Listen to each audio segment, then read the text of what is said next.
deixa eu só falar um negócio para vocês antes. Já começou, né, tchau? Não tem problema. Na quinta-feira vai ser a última aula oficial da minha parte, certo? A partir da segunda-feira que vem, aí vocês vão estar com o Emael, a parte de Raimundo Salão. Né? E isso não significa que vocês estão livres de mim. Né?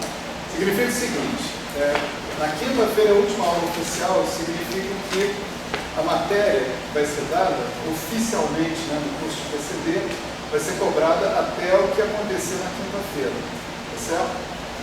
Eu vou continuar, e aí a frequência é completamente voluntária, independente dessa coisa de estar inscrito no curso ou não. Quem quiser vem, quem não quiser já fica com isso aí, né? Eu vou continuar até um ponto aí onde a gente fale de alguns processos elementares, de algumas coisas assim, certo? Então, na quinta-feira, eu quero ver se a gente discute um horário extra, tá certo? O Elael, vamos dizer assim, o padrão dele é concentrar a aula dele em 4 horas, na quinta-feira. Ele deve chegar e fazer essa proposta para vocês e ver o que acontece. Se funciona, se não funciona e tal, isso aqui. E aí, a partir do momento que o Elael fixar o esquema dele com vocês, aí talvez eu venha aqui na segunda-feira, né, justamente para a gente conversar também e fixar um esquema para continuação das minhas aulas. Eu não quero continuar até o fim do ano, não. Eu quero continuar mais um pouco, que é para a gente realmente ver alguma coisa apropriada daquele setembro. Digamos assim, o que vai terminar na quinta-feira ainda é o início do início. Né? Então, vamos ver se a gente avança mais um pouco nisso aí. Beleza. Então, retomando aqui, né?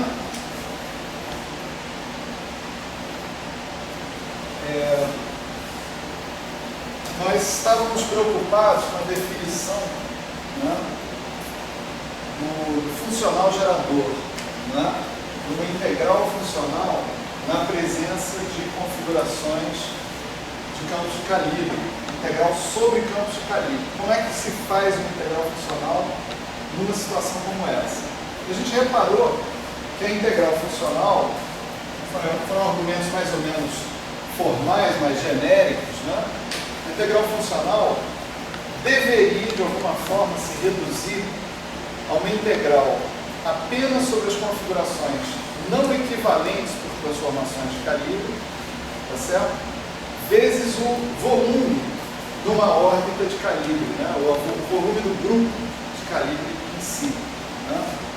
Isso foi uma argumentação não muito específica, mas qualitativa, etc. e tal, e desde então nós vimos tentando dar um conteúdo mais quantitativo para essa argumentação. Né? Esse conteúdo, né, partiu do seguinte: uma ideia para você fazer a integral funcional apenas sobre as configurações que não são equivalentes, né, por transformações de calibre, pode ser obtida se você impuser o que nós chamamos de uma condição de calibre. Né?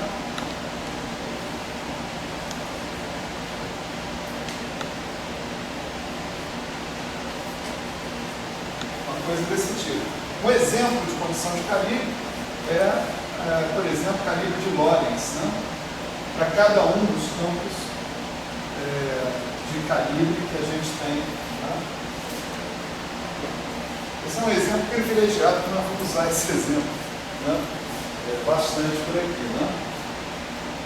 Qual é a propriedade de uma coisa dessas, né? De uma condição dessas? Idealmente, né?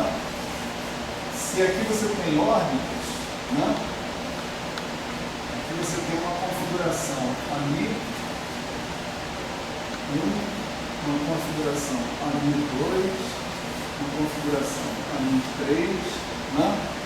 Sendo que o F-mini 1 é diferente do F-mini 2, é diferente do F3.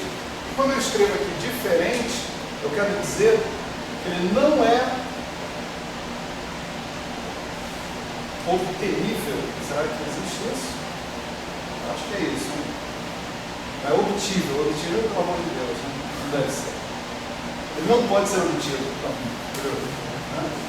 Esse aqui não diferem entre si por uma conjugação do grupo. Né? Por exemplo, F'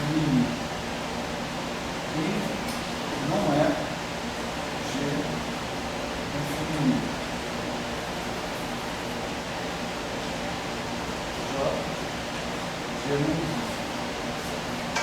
Certo? Quer dizer, eles são diferentes não só na forma, na dependência funcional deles em X, mas também pelo fato de que eles não são pura e simplesmente uma conjugação por uma transformação de calibre uns dos outros. Então, nessa circunstância, você diz que esses campos de calibre são fisicamente inequivalentes. Tá certo? Então, quando você impõe uma condição como essa, a ideia é que a imposição dessa condição selecione uma configuração apenas em cada ordem. Né? Já foi perguntado aqui e já foi respondido que isso não é necessariamente verdade. Um pouco mais tarde, talvez a gente fale um pouco mais sobre esse problema, sobre essa questão, certo? Por enquanto, nós vamos ignorar essa história de que, no caso não abeliano, em princípio, essa condição de calibre, né, ela pode atravessar mais de uma vez uma determinada órbita. Portanto, pode haver mais de um cara nessa órbita que faça isso. Nesse momento, nós estamos ignorando isso, certo? Estamos agindo como se não existisse esse problema. Temos que chamar a atenção de que ele existe. Tá?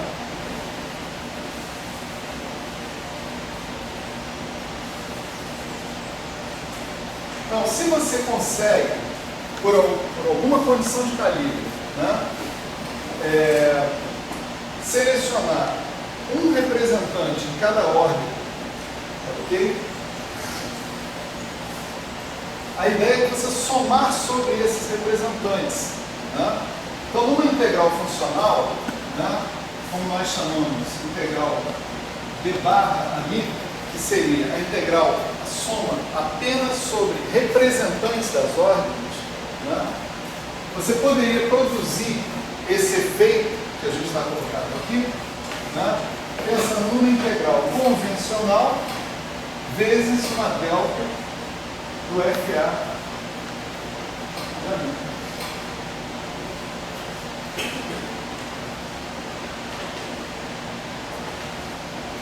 Certo? A delta vai garantir que a única configuração ali que contribui é a contribuição que satisfaz a FA de ali igual a zero. Tá certo? E, portanto, idealmente, é uma dessas configurações que estão aqui. Né?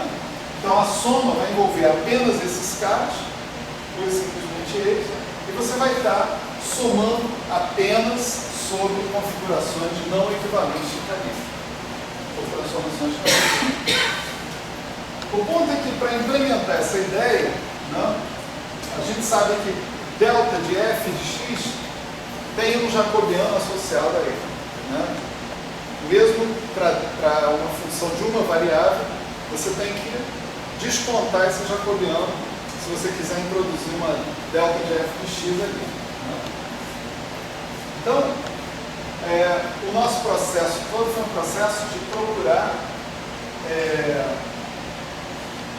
de que maneira a gente pode compensar o jacobiano que aparece quando você coloca um f de a na jogada. Tá certo? Então a gente introduziu para isso um funcional, né, que é chamado, né, delta, o funcional de Faddeev-Popov, né, que tem a seguinte função, né, quando ele está multiplicado por integral em dg, conforme x, delta, GFA, G1, G1, x, isso dá 1. Certo? Quer dizer, tipicamente, o que esse delta de Amir está fazendo é descontando o jacobiano que vai aparecer porque eu estou implementando as minhas condições, eu estou implementando a minha soma sobre configurações não fisicamente equivalentes dessa maneira. Tá certo? Vamos fazer uma pausa para a meditação aqui. Né? Todo mundo a mão cansada, falando bom. Né? Vamos lá. Vamos relembrar o que é isso aqui. D barra ali, a gente falou, soma sobre isso, sobre isso, sobre isso. Então, pega a ação, calculo para M1, né? Faço exponencial de I vezes isso, guardo. Pego a ação, calculo para M2, faço exponencial de I vezes isso, somo com aquilo e guardo. M3 e assim por diante. Né? Em princípio, assim, do ponto de vista operacional, é uma tarefa tediosa, mas simples. Mas na prática é impossível. Né? Na prática você não vai conseguir encontrar todas as configurações não fisicamente equivalentes e fazer essa soma. Não dá para fazer isso uma por uma. Né? Se você conseguisse fazer isso, a sua delta seria substituída por delta de AMI, né, na sua integral funcional completa, né, AMI menos AMI I. Né?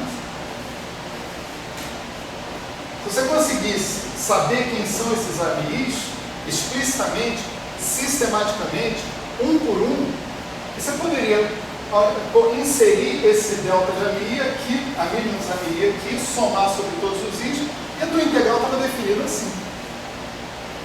Mas você não conhece esses caras. Tá certo? Essa que é a ideia. Por isso a gente contorna a coisa dessa maneira. A gente inventa uma função que define, entre aspas, uma hipersuperfície no espaço das configurações de campo de Gauge.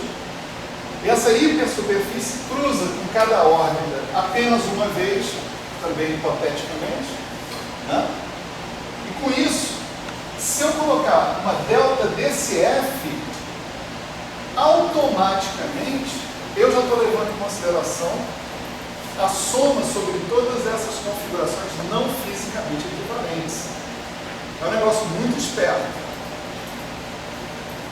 Certo? Olha o problema que você está contornando. Você está contornando o problema de descobrir isso aqui. Isso aqui, você cai entre nós, né? É um problema e tanto. Né? Não tenho a menor ideia de como é que eu contornaria isso se não fosse dessa maneira. Né? Criatividade humana não tem limites, então a gente pode tentar buscar outras formas, não tem por que não buscar. Mas é importante, até para você achar outras maneiras de fazer a conta, entender que conta é que você está fazendo. Tá certo? É isso que eu quero chamar a atenção de vocês. Então, quando você coloca essa estratégia, você está querendo dar conta desse problema aqui. Certo? Maravilha. Então, nós podemos demonstrar, usando a invariância dessa medida, essa medida chamada de Hurwitz, tá? Usando D, G, né? Isso implicou que esse funcional de Faddeev folclórico era invariante de calibre. Seja ele quem for, ele é invariante de calibre. Tá certo? Então, ele é invariante de calibre, a gente multiplicou por 1, aquele cara que estava lá, e colocou no funcional gerador. Né? Então, quando eu falo funcional gerador, mas eu não deveria usar esse termo porque a gente está usando para correntes nulas. A ideia é a gente definir bem a integral funcional final colocar as correntes para fazer o acoplamento, para calcular as funções de gain. Né? Então, a gente mantém a mesma letra Z, mas isso aqui não é um funcional, isso aqui é um número, essencialmente. Né? Então isso daqui é integral em d a mi, né? E a gente pega esse número 1, né, e introduz na nossa integral dg, né, delta de a mi, produtório de x em a, delta de a, em c, né, x, né? E aqui exponencial de S de a mi. A gente está considerando só a parte chamada de gauge puro, né? Calibre puro. Nada de ferro, nada de quarto. A analogia aqui é com a delta tridimensional, por exemplo. Né? Você tem a delta de x menos y, x e y são vetores, isso significa que essa delta 3, né? Deixa eu escrever aqui, acho que é mais fácil ver, né? Delta de x menos y, né? É delta de x1 menos y1, delta de x2 menos y2, delta de x3 menos y3. Está sempre o produto das três, quer dizer, isso daqui só vai ser diferente de zero quando o vetor inteiro x for igual ao vetor inteiro y. Por isso você precisa do produto, não da soma. Se você fizer a soma das deltas, você pode garantir que mesmo que duas componentes, por exemplo, sejam diferentes, uma terceira coincidindo, você tem um resultado diferente de zero. O doutor é para todos os limites de todos os usuários. Isso. É para todos os... faltou o mi aqui, né? Se quiser pode incluir. Aqui não tem uma dependência em mi. Você vê aqui, por exemplo, nesse exemplo, tem d mi a mi. Então você tem uma soma sobre mi. Certo? Então você não precisa indicar uma dependência em mi, a menos que você tenha uma condição de calibre que seja imposta para cada componente do seu campo de gauge especificamente. Aí nesse caso você vai ter que ter um produto em mi lá, claro, também. Tá certo? Mas em princípio você não faz isso porque você assume que a tua condição de calibre é um escalar, vamos dizer assim. Assumir que a condição de calibre é um escalar guarda isso na memória, todo mundo guarda isso na memória. Isso vai ser útil daqui a pouco. Né? Vai ser muito útil, gente. Né? Então, você tem que fazer nesse espírito produtório sobre todos os x, quer dizer, não basta o d mi a mi, por exemplo, ser zero para um certo x, ou para 2, ou para 3, ou para uma região local. Tem que ser zero para todos os x. Quer dizer, a configuração inteira é que tem que satisfazer d mi a mi igual a zero. E para todo A, porque você tem mais de uma condição de calibre, você tem mais de um campo de calibre, então você precisa impor isso para todos eles. Certo? Tudo bem?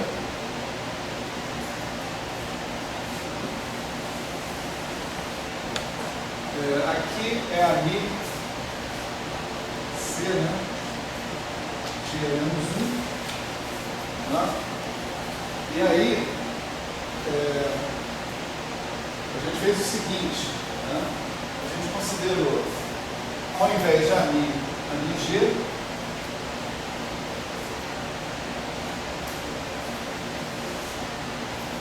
gente fez uma mudança do cálculo de integração.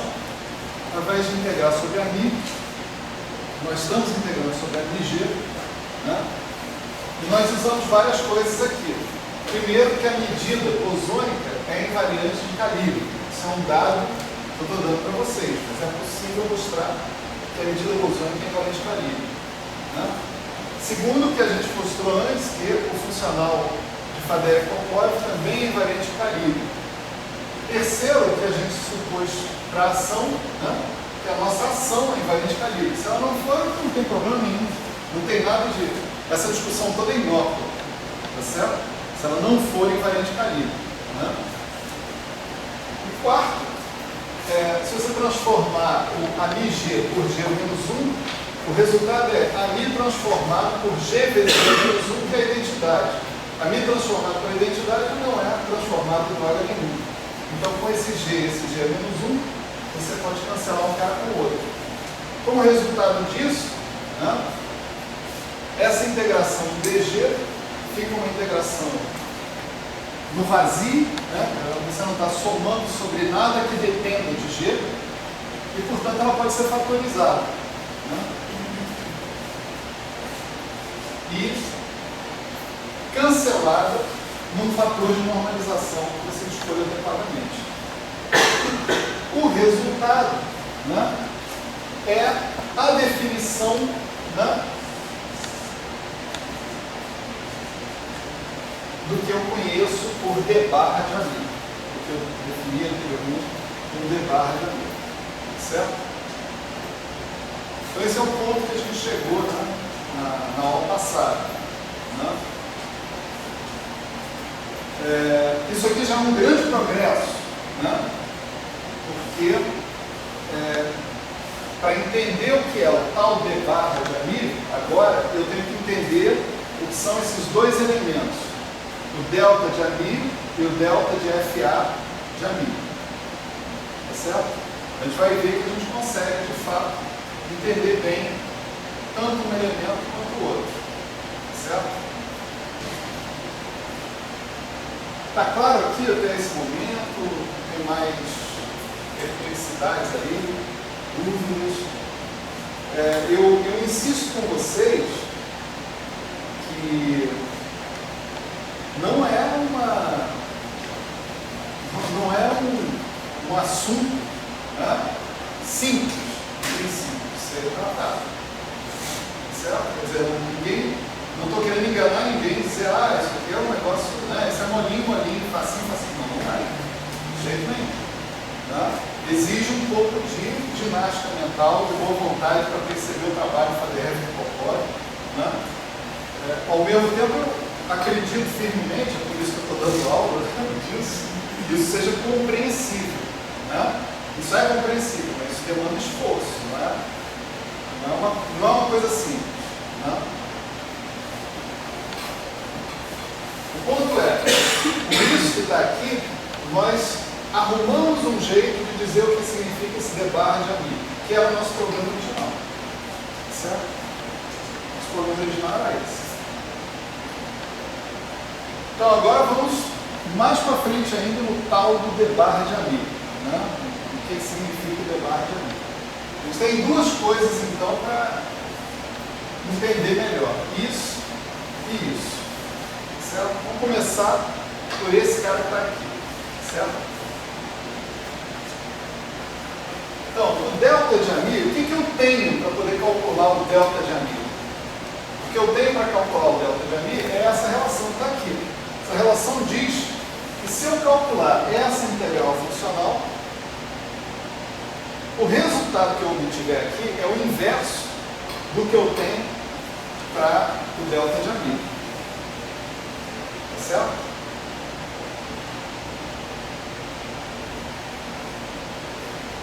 Muito bem. Então, qual é a ideia? Para calcular o delta de amigo, dizer quem é o delta de amigo, eu vou tentar calcular aquela integral. Certo? Bom, essa integral, vocês estão vendo, é sobre todos os ami G-1. Não é? Todos os ami G-1 que que não satisfazem, né, a condição de calibre. Só tem um cara na órbita que satisfaz a condição de calibre. O resto não satisfaz. Essa é a ideia, né? Aqui, ó, tá vendo? A condição de calibre define isso aqui e ela intersecta essa outra, em tese, apenas num ponto. Tá certo? O resto, a contribuição que o resto vai dar é o quê? Zero. Tá certo? Se eu pegar um AMG arbitrário, genérico, né, a contribuição que ele vai dar é zero. Né? Isso significa que eu posso me ater a transformações infinitesimais, tá certo? Próximas dos caras que satisfazem a condição de calibre. Tá certo?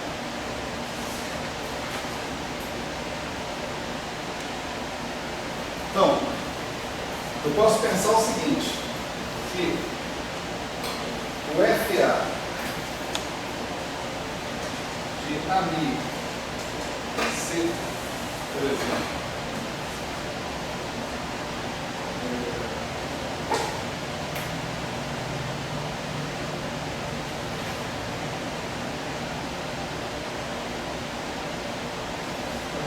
G menos 1, mas era G, né?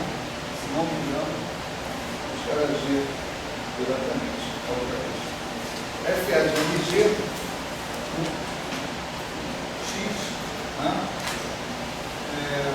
É o FA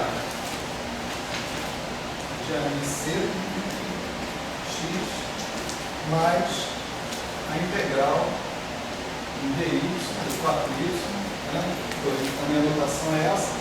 Do que? Do DFA de AMI, delta AMI. Esse delta AMI significa variação do AMI por uma transformação de calibre. Agora eu vou evocar um negócio, uma conta que a gente fez na aula passada. Tá certo? Não vou evocar nada, não. Vou escrever. Certo? É muita informação lembrando uma hora para outra. Então, isso aqui é integral em dy, menos 1 sobre g, dfa, 1 sobre g, 1 sobre g de lado, a gente está usando a mesma notação daqui desse livro, dfa de AMI A, x, de AMI C, de y, na di,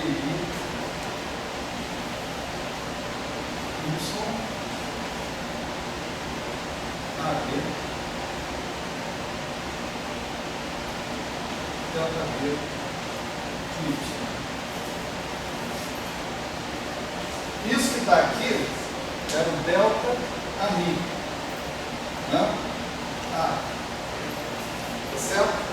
Era o delta AMI por uma transformação de calibre infinitesimal, né? Vamos lembrar aqui, ó. Uma transformação de calibre infinitesimal, o AMI G, o AMI A, G era o AMI A menos DI AD delta B. Lembram disso? Esse DI era derivada covariante na representação de Juncker. Certo? Então, o que eu tenho aqui é derivada funcional do F em relação a AMI, delta AMI. Certo? Isso aqui é exatamente o delta AMI.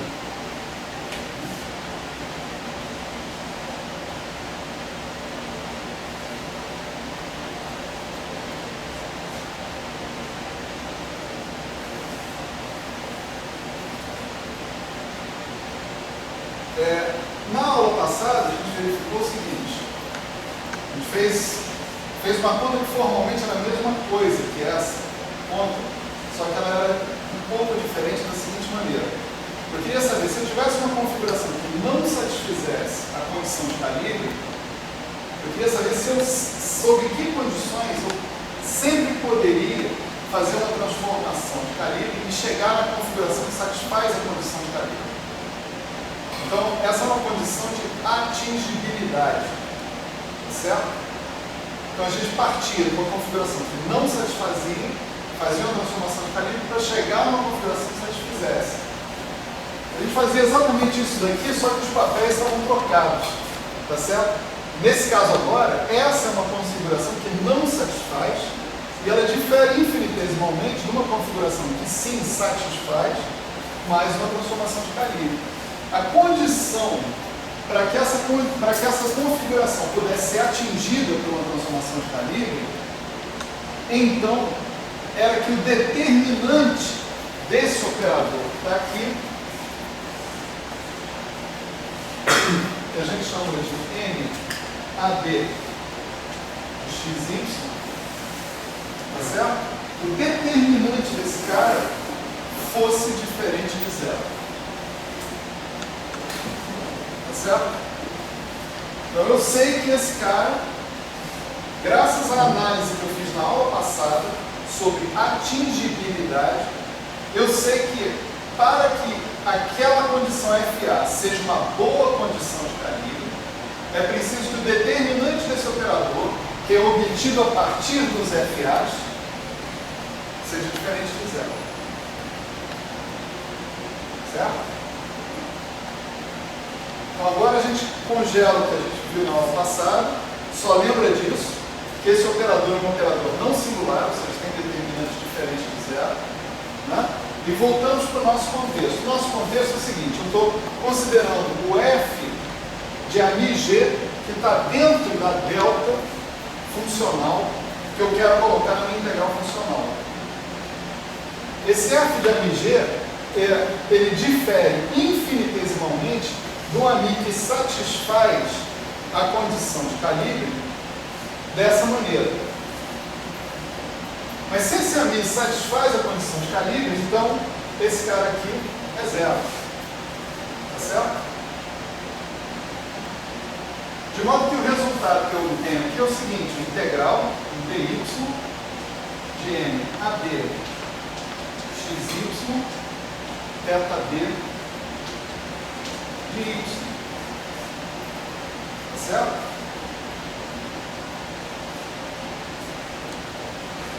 Então, por que eu só preciso me preocupar com as configurações infinitesimalmente próximas?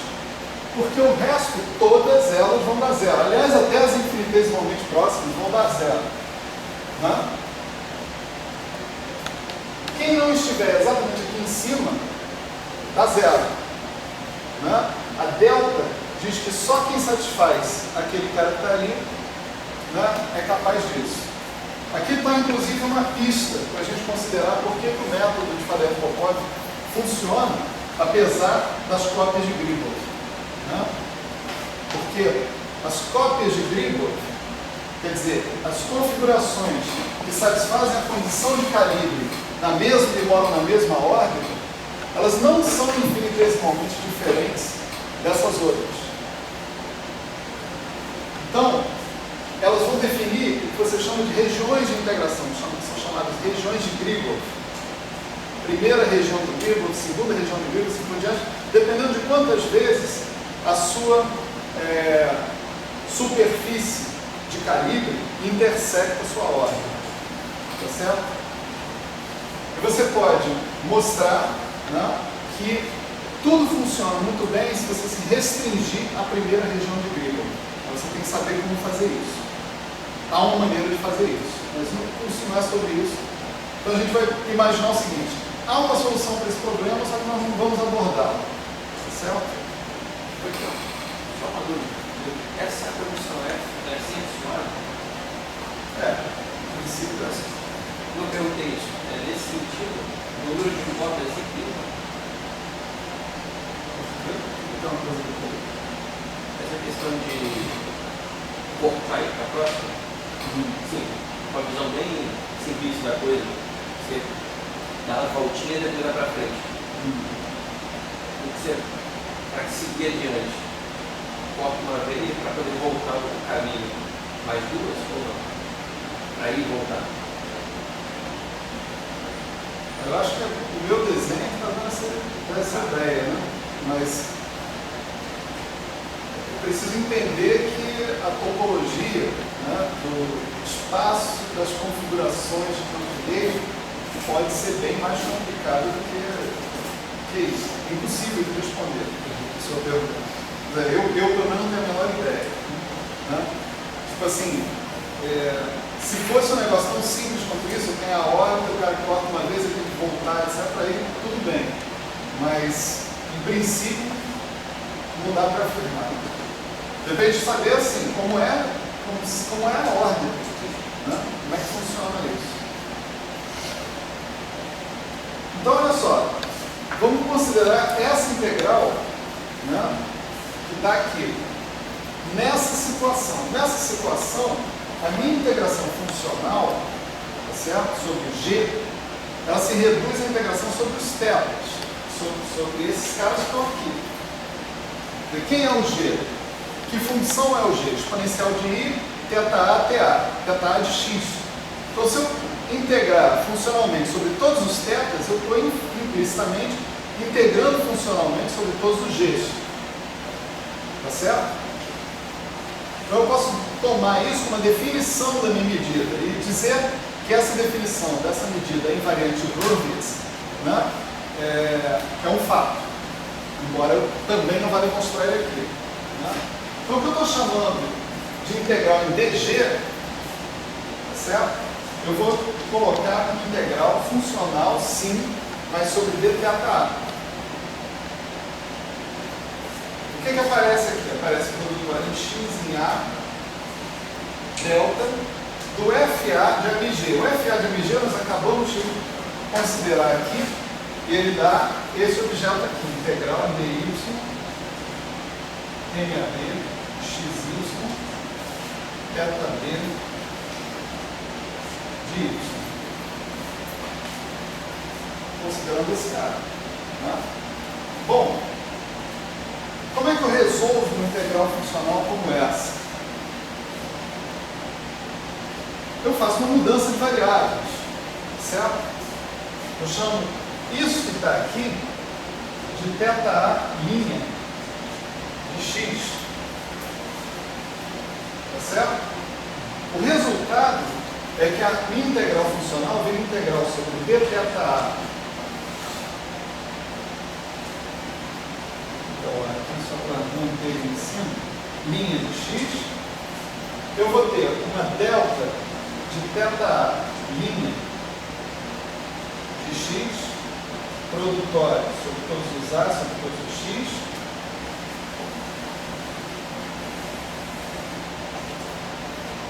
mas eu tenho que pôr alguma coisa, que é a diferença entre dθ e dθ'.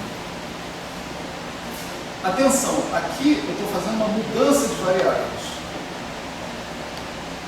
Não estou fazendo uma reindexação, não. Estou fazendo uma mudança de variáveis. Então, quando eu fizer a mudança de variáveis, estou chamando isso tudo aqui de dθ'. Portanto, eu tenho que mudar de dθ para dθ', e aí cabe o jacobiano. Quem é o jacobiano? Formalmente falando, é 1 sobre o determinante dessa matriz M. Não é? Imagina o seguinte, você tem uma transformação linear, x' A, por exemplo, é igual a M AB xB. Né? Então, se você tem um dnx, uma medida funcional dnx, você precisa inverter esse cara aqui. Então, o seu xa vai ser m-1 AB x'b, e o dnx vai ser o determinante de m-1 vezes dnx. Né?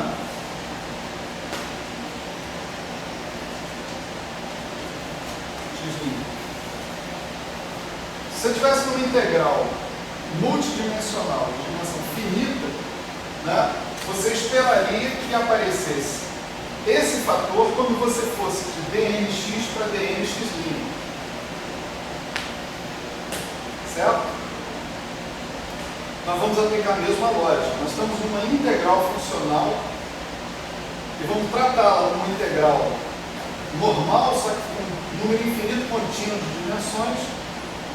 Eu tenho um operador ligando os dois conjuntos de variáveis, θ' e θ, tá certo? Então, o resultado disso aí vai ser 1 sobre o determinante de m-1, que é 1 sobre o determinante de m, tá certo? Então, fica 1 sobre o determinante de MAB xy. Evidentemente, isso daqui não depende nem de A, nem de B, nem de X, nem de Y. Isso é um determinante. Você está pensando em A, B, X, Y como índice de matriz. E o determinante é um número que você obtém a partir da sua matriz. Tá certo? Agora, essa integral que está aqui é uma maravilha. Não é? Essa daí, pelo amor de Deus, se não for isso, a gente larga tudo e vai embora para casa. Né? Integral de dθ vezes delta de θ em C1. Né? Então o resultado disso daqui é 1 sobre o determinante de MAB xy. Agora você volta para cá e observa que o teu delta tem que ser tal que o delta multiplicado por isso tem que dar 1.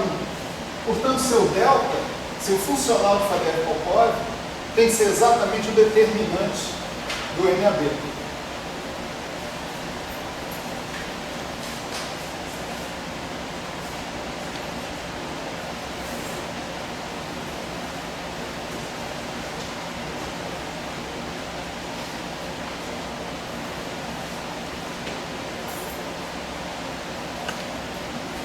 Então, o problema de encontrar o funcional de Fourier-Popov está resolvido. É só calcular a droga do determinante funcional.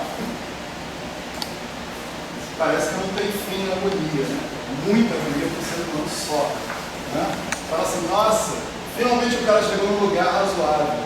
Não, o lugar não está tão razoável assim. Tem que calcular um determinante funcional. Ou seja, né? Quem é o tal do MAB de XY? MAB é esse operador aqui, ó, né? Vamos chamar aqui. Esse é o MAB, né?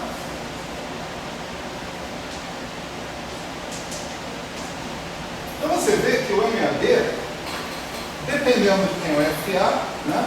Esse pedaço aqui pode depender do AMI, e esse pedaço aqui com certeza depende do AMI. Portanto, esse operador é um operador diferencial, né?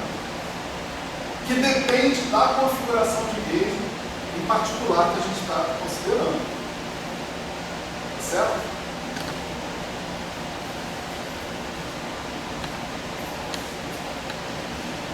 Ok? Calcular, em geral, esse determinante funcional não é trivial. Certo? Não é mesmo. O operador depende do gauge. Mas Não, determinante depende do campo de gauge. Depende do campo de gauge.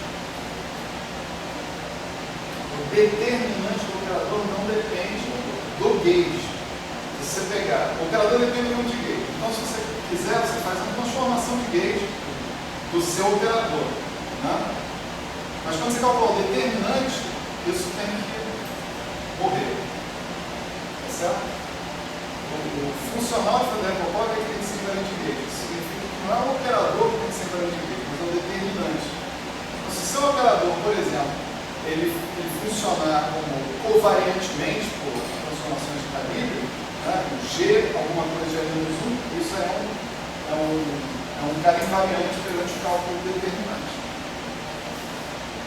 Várias maneiras de se satisfazer. Né? Então está aqui, olha. Vamos congelar por enquanto o delta de ABA. Né? Agora tem uma decisão a ser tomada. Congelo isso ou vou para frente? Nisso. Eu estou no item I, tá certo? O item I significa trabalhar com isso. O item I significa trabalhar com isso. Então vamos para frente. Vamos para frente no item I. Não acabou o item I aí, tá? Não acabou. Vamos para frente.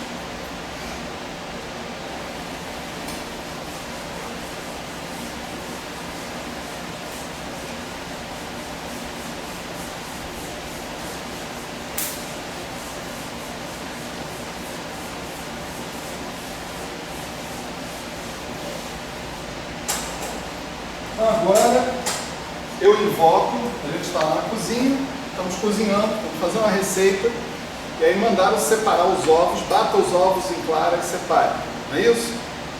Também pique a salsa, a cebolinha bem pequenininha e separe, coisas assim, né? Então vamos pegar um negócio que a gente separou lá atrás. O que nós separamos lá atrás foi a integral funcional fermiônica. Em particular, um certo resultado da integral funcional fermiônica, que é o seguinte.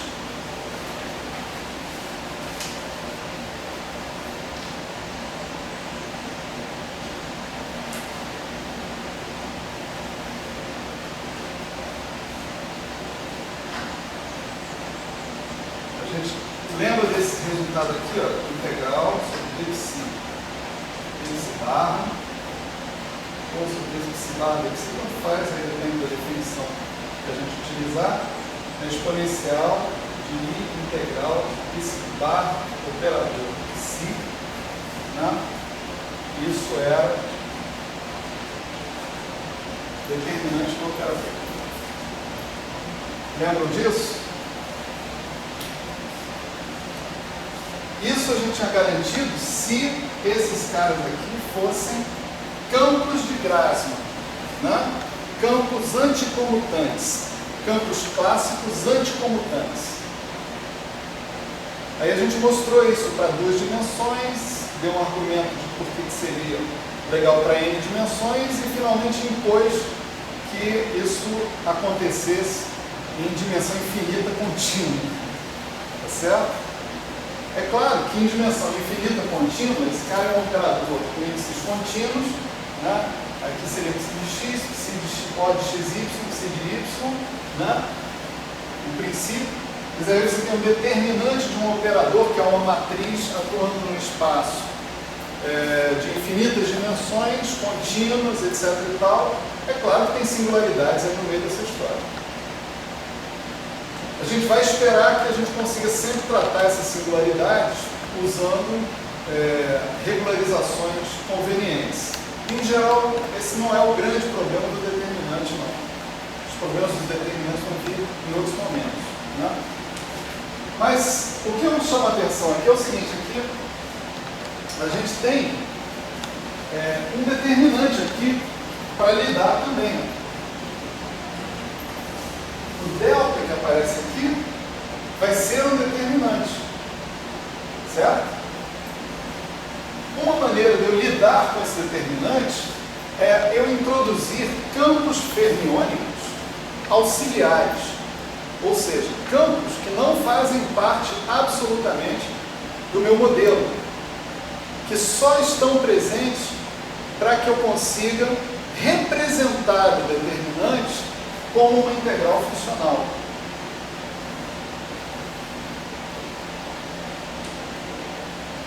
Então, nós vamos introduzir esses campos dessa maneira aqui, ó, tá vendo? Vamos dizer o seguinte, integral f barra a f a é exponencial de integral de x e y f barra n de x, né? N a b x y de y. Isso aqui vai representar o determinante dos meus n a b.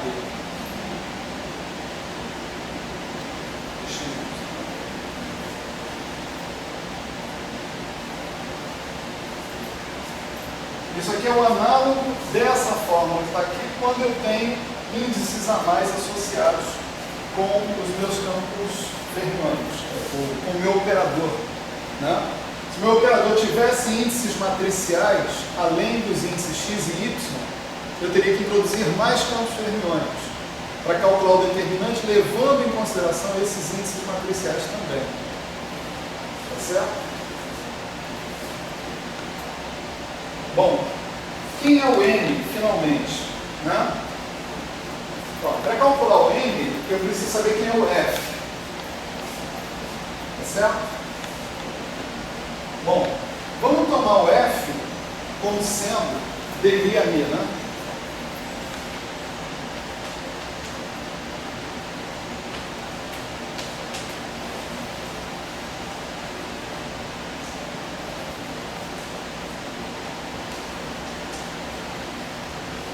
Condição de Lorentz, né? O tipo de condição de Lorentz, né? Então, se o f é dmi a mi, então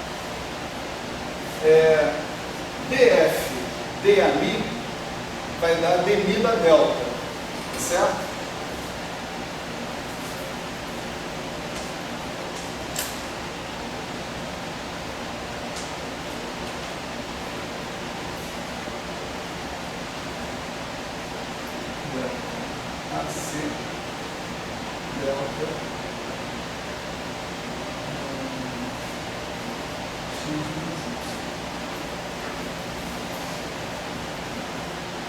certo?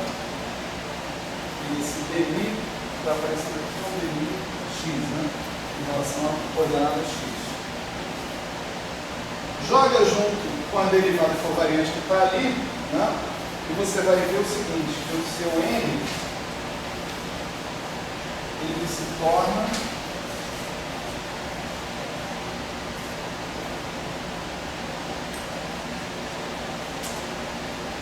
delta x menos y, aí você vai ter delta dmi menos ig FABC dmi de ABC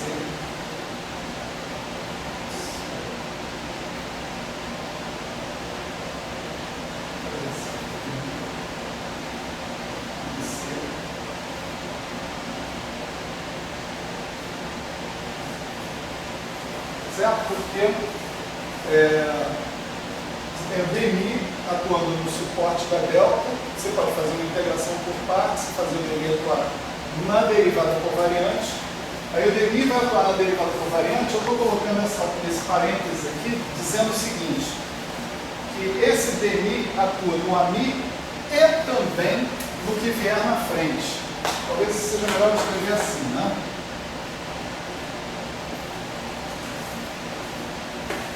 Tá claro? Porque aqui eu tenho dmi de delta, essencialmente, dmi de delta. Dentro de uma integral, isso vai fazer o mesmo papel que delta vezes dmi do que vem na frente. E o que vem na frente é uma derivada covariante, atuando sempre em alguém também. Então, esse dmi vai atuar no pedaço da derivada covariante que lhe convier, vezes o cara, mais o pedaço da derivada covariante não atuado, vezes dmi do cara. Regra de Leibniz. Tá certo? Mas, observa bem, a nossa condição de calibre é a condição de Lorentz. Então, dmi de ami é zero.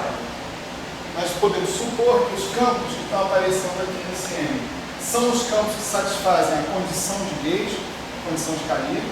Portanto, dmi de ami é zero. Então, eu vou ter um termo dmi ami, que é zero, vezes a coisa que vem na frente, mais ami dmi dessa coisa. Então, para mim, basta escrever daqui em diante o dmi assim. Tá certo?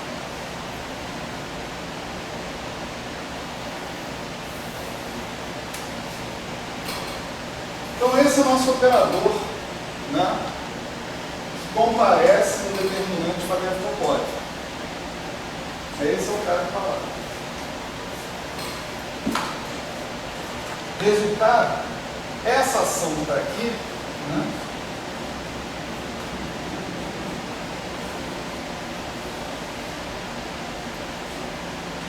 vai virar essa coisa aqui, ó.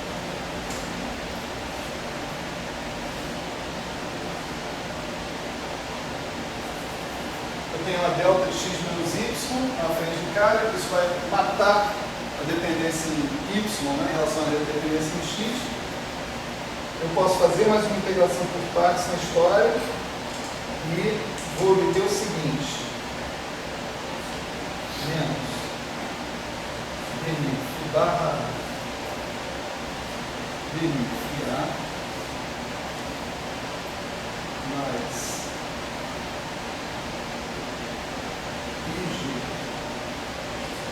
FABC e barra FB vezes ami C.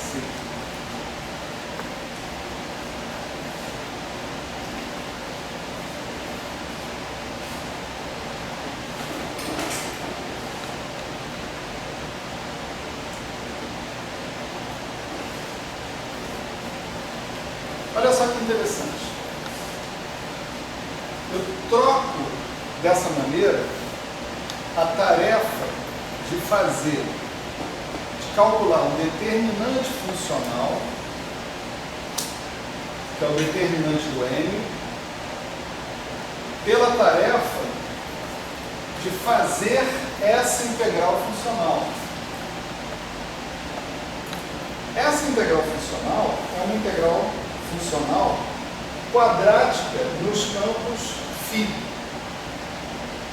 Tá certo? Ó, φ depende de φ na segunda potência, quadrática. Mas envolve o AMI. Portanto, se eu pensasse nisso aí como uma ação, isso seria uma ação interagente. Não seria uma ação livre. Por quê? Porque envolve termos que, apesar de serem quadráticos em φ barra e φ, são cúbicos nos campos φ barra φ A. Isso já mostra que, embora o A seja externo em relação a essa equação aqui, mas isso eu vou inserir aqui, ó, tá vendo? Eu tenho um delta que está aqui, que é o determinante do M, tá certo?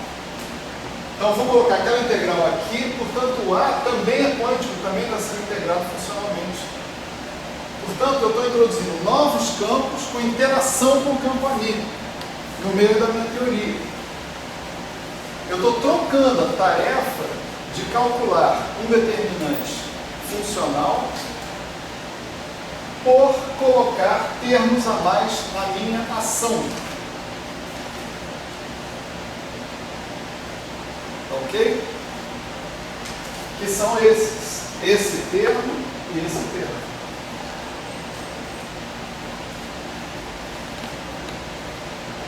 É isso que eu estou fazendo.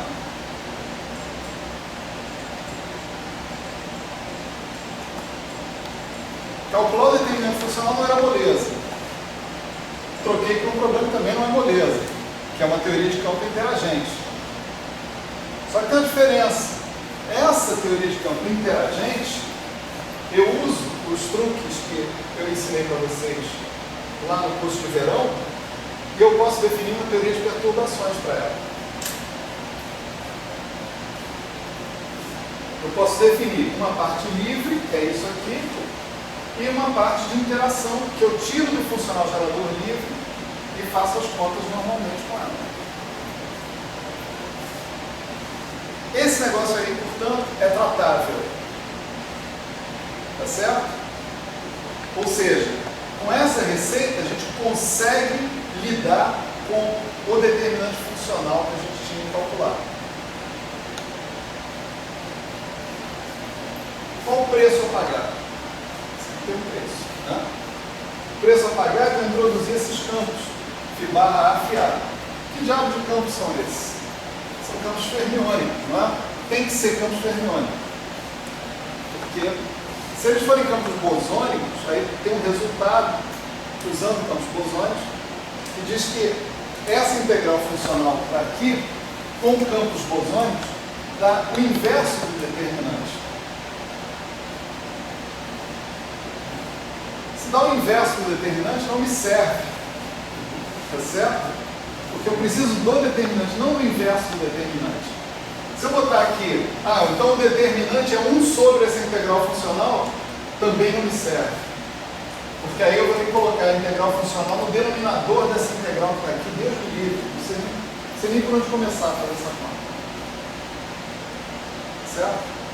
Então, para a conta ser razoável, para realmente ela representar um progresso para mim, eu preciso introduzir campos fermiônicos.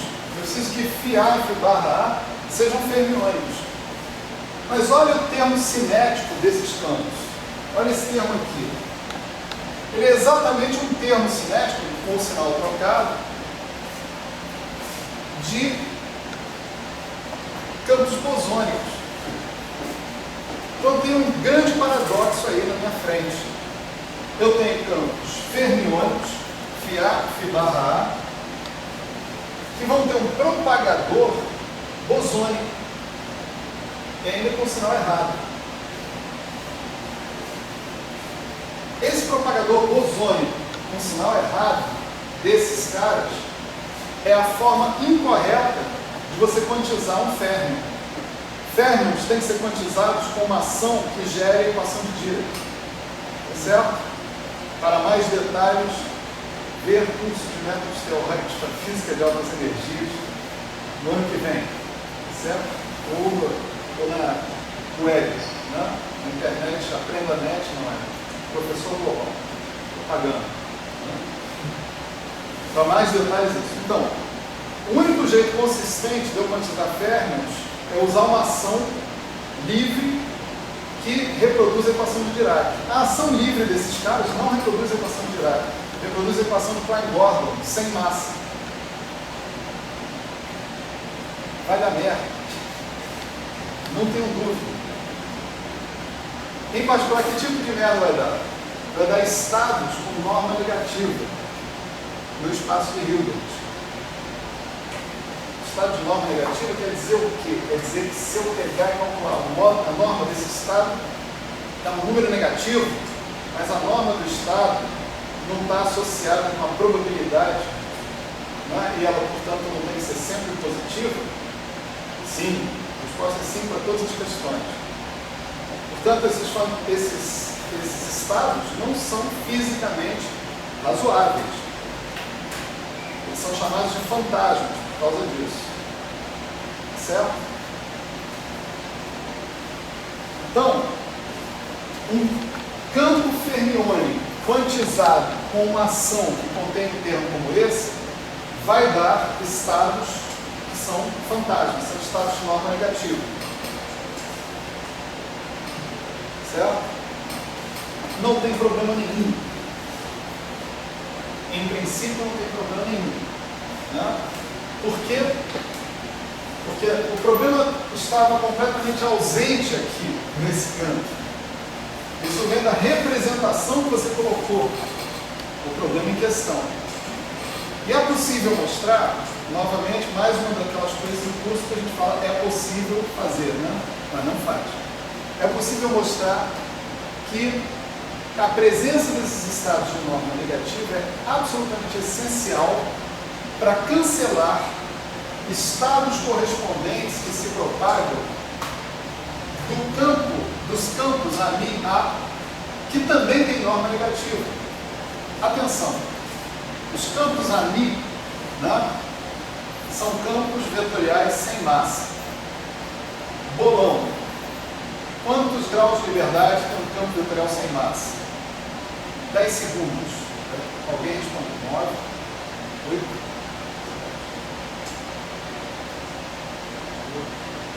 Oi? Alguém falou 2? Falou 2. Beleza, acertou. Antes de chegar no 10. 2 graus de liberdade. No entanto, um campo vetorial sem massa tem 4 componentes. Uma dessas componentes você manda embora pela simetria de calibre. A outra dessas componentes pelas equações de movimento. Vai sobrar só 2, né? na história. Essas componentes se propagando no espaço de Hilbert, pré-fixação de calibre, as componentes chamadas longitudinais dão origem a estados de norma negativa. Esse foi um grande problema da quantização da QED, da eletrodinâmica quântica. Não precisa nem falar em QCD, QED mesmo. Isso foi um problema que foi tratado nos primórdios da quantização da QED, né? E tem vários formalismos que tratam isso. Um dos primeiros, né, fundamentais, foi o formalismo de Gupta-Gloria. Tá certo? Ele envolvia você conseguir tratar e cancelar esses estados de norma negativa. Legal. Aqui, o que nós estamos fazendo com esses estados de norma negativa, implicitamente, é um longo caminho para até mostrar isso, tá certo? É você cancelar os estados, a propagação dos estados indesejados de norma negativa, que é natural no campo de calibre. São naturais. Então você está colocando caras cuja propagação mata exatamente a propagação desses caras. E te resolve um problema que iria te atormentar lá na frente. Mais uma frase né, sem demonstração. É possível mostrar que esses fantasmas são essenciais para a preservação da unitariedade da sua teoria. Essenciais. Certo? Quer dizer, eu apontei para vocês um problema e também estou dizendo, sem demonstração, que esse problema também é a solução. Também representa a solução de um outro problema. Certo? Então por aqui está tudo bem. Ok?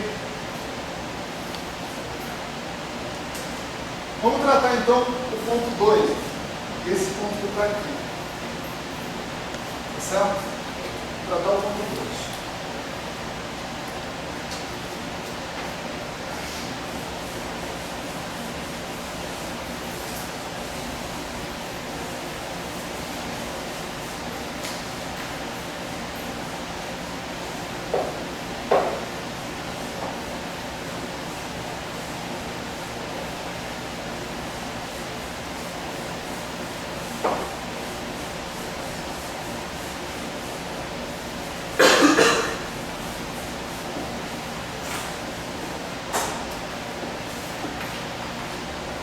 Ponto 2 diz respeito à delta de Dirac do FA, né? Dos FAs. Então, a situação que a gente tem é uma coisa assim, integral de ali, né? A gente tem o delta de Faddeev-Popov, temporariamente eu vou ignorar aquela história ali, né? E tem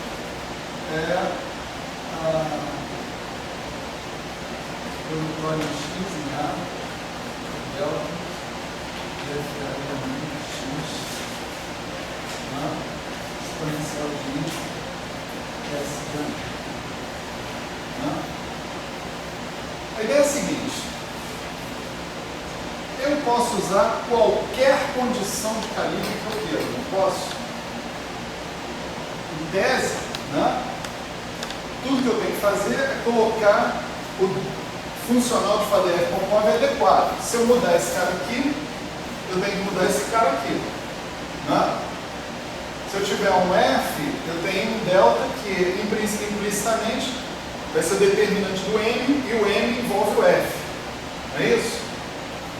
Vou botar um G aqui e vou mudar para um delta que envolve esse G. Então, lembrando disso, eu posso usar qualquer condição de calibre que eu queira. Não é? Mas tem uma classe inteira de condições de calibre que levam ao mesmo delta. Tá certo? Se eu usar essas condições de calibre aqui,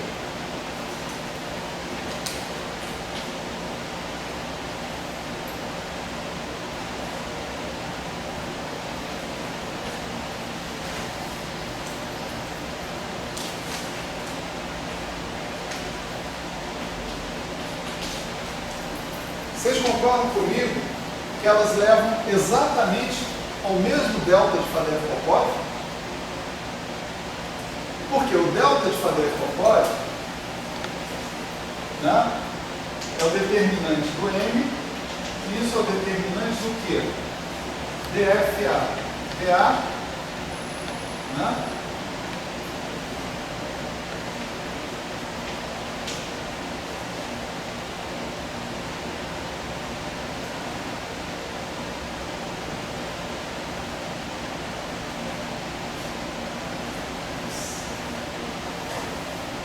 Não é isso?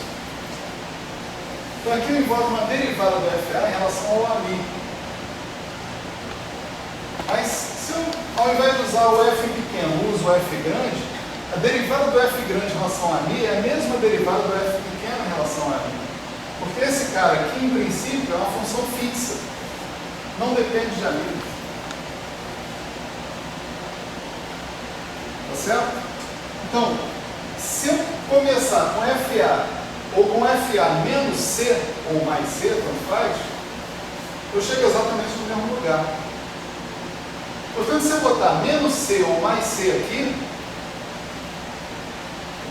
isso não dá absolutamente nenhuma modificação no meu problema. que eu posso fazer, farei. Né? Então eu vou colocar aqui, ó, integral de AMI, mesmo Z, né? Integral de AMI, delta de AMI, produtora, x sobre A, delta de FA, de AMI x, menos CA de x, exponencial de I, S de AMI. Certo?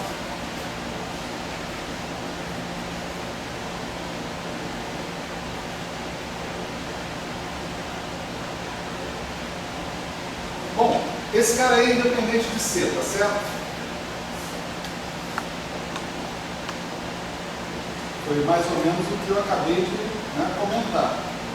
Se ele é independente de C, vocês não vão protestar se eu incluir aqui uma exponencial de I integral de dx menos 1 sobre 2 alfa CA.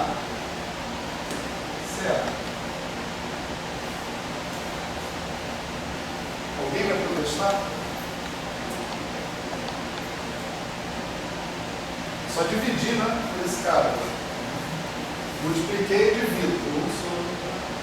O alfa é escolhido por você, né? Hã? O alfa é escolhido por você. Não. Alfa é qualquer coisa. Né? Para ver que isso não depende de C, eu só voltar para um passo aqui, né? E colocar isso aqui. Tá certo? Então isso aqui é realmente um adendo sem interação nenhuma com mais nada. Não. Eu posso fazer mais uma coisa, certo? Agora eu posso integrar sobre DC. Isso vai me dar o quê? Um fator de volume. Né?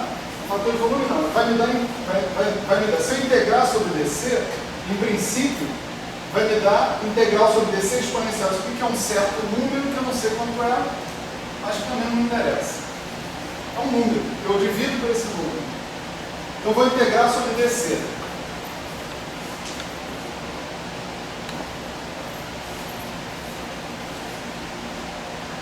Agora, safado como eu sou, né? Vou usar a delta. Vou usar a delta, transformar isso aqui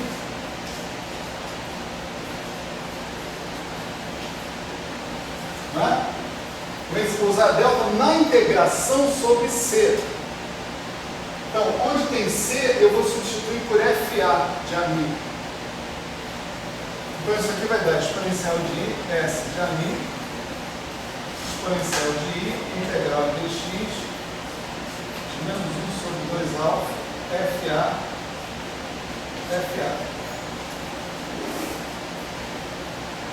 descontado um certo fator de normalização que me traz esse integral em DC. Só que agora, esse objeto que está aqui é um funcional do amigo. Tá certo? Dependendo do FA, eu tenho um funcional diferente do amigo. Por exemplo, se o FA for dmi ami, como a gente tem ali, tá certo? Esse cara que está aqui vai representar a seguinte adição à minha ação.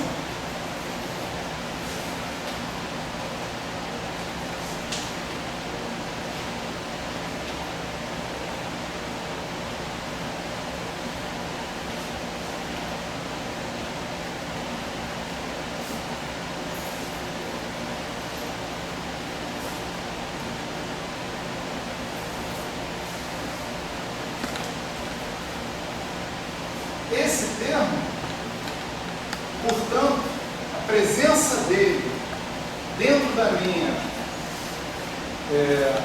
você veja, eu parti de uma situação que eu tinha uma delta funcional aqui, e eu terminei com essa delta virando um termo local na minha ação. quadrático no anil. Esse termo agora é tudo que sobrou dessa delta funcional. Tá certo? Essa é a maneira de lidar com o segundo problema.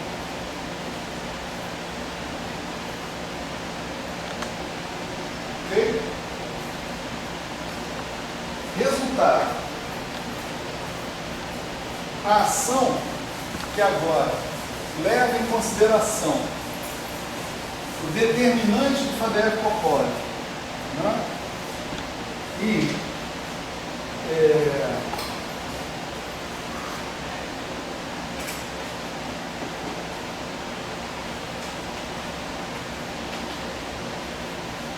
o termo de fixação de calibre, tá certo? É isso aqui, ó.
Certo?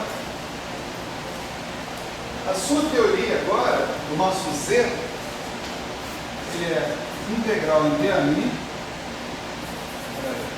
Deixa eu ler o espaço aqui porque eu escrevi o negócio aqui, tá? Exponencial de I, S.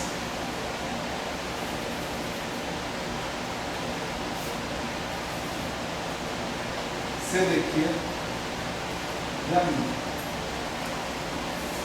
Essa é a teoria da parte de calibre, só dos glúons, né? Para definir um funcional gerador, então eu tenho que colocar fontes para esse cara. Então, o termo de fonte é desse tipo, né? J, I, A, I, e o nosso Z é um funcional, portanto, desse J aqui, ó. Certo? Essa expressão, para essa ação, incorpora, né, completamente a soma sobre configurações não equivalentes por transformações de calibre. Tá certo? Que era exatamente o que a gente estava querendo no início. Observe que a gente conseguiu dar uma solução completamente local para esse problema. Ou seja, a nossa solução envolve uma modificação da ação original. Essa é a ação original da QCD.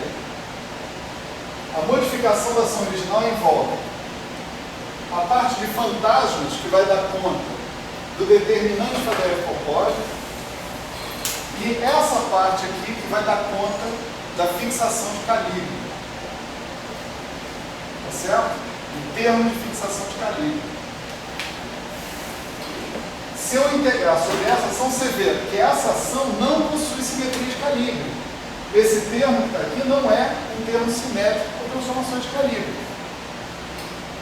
Tá certo? Então, eu integrar sobre DAMI essa ação que está aqui, em princípio, né, não sofre do problema original que eu falei, de que, como a minha ação é invariante de calibre, diferentes pontos das órbitas contribuem da mesma maneira. Isso não acontece mais. Por quê? Porque eu fixei o calibre. Tá certo? Se calcular as equações de movimento que vem dessa ação que está aqui, você vai ter um termo adicional envolvendo os fantasmas na sua história. Tá certo? E você vai ter um operador cinético com inversa. Olha só o bônus que a gente ganhou. Né? Vamos relembrar aqui. Esse termo aqui, F-A,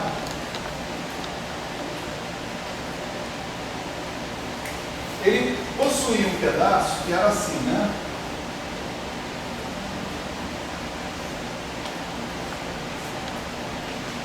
E tinha mais um bocado de coisa, né? Porque esse F-A, ele tem termos que são lineares em A e tem termos que são quadráticos em A. Então aqui você vai ter termos cúbicos em A e termos quarticos em A. Mas o que interessa é esse pedaço aqui. Esse pedaço aqui é quadrático em A. Ele é o que a gente usa para definir um propagador do campo A. Porque o propagador sai da parte quadrática da nossa lagrangiana. Vocês observam que ele é exatamente igual a, no caso do SO3, 8 cópias, né? 8 cópias do termo cinético da lagrangiana de Maxwell. Em cada cópia dessas, quer dizer, isso daqui você pode escrever assim, como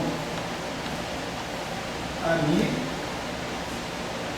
Galanderiano, KTMI, menos DMI,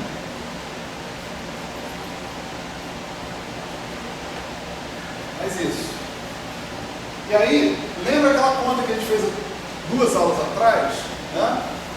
O propagador vem da inversa desse operador. Só que esse operador não tem inversa. Portanto, você não tem propagador. Portanto, você está fudido. Você não tem propagador, tudo isso que a gente fez não vale nada. Transformar tudo em coisa local, e daí? Você precisa de uma coisa livre, em termos das quais você vai escrever as interagentes. Você sempre precisa disso.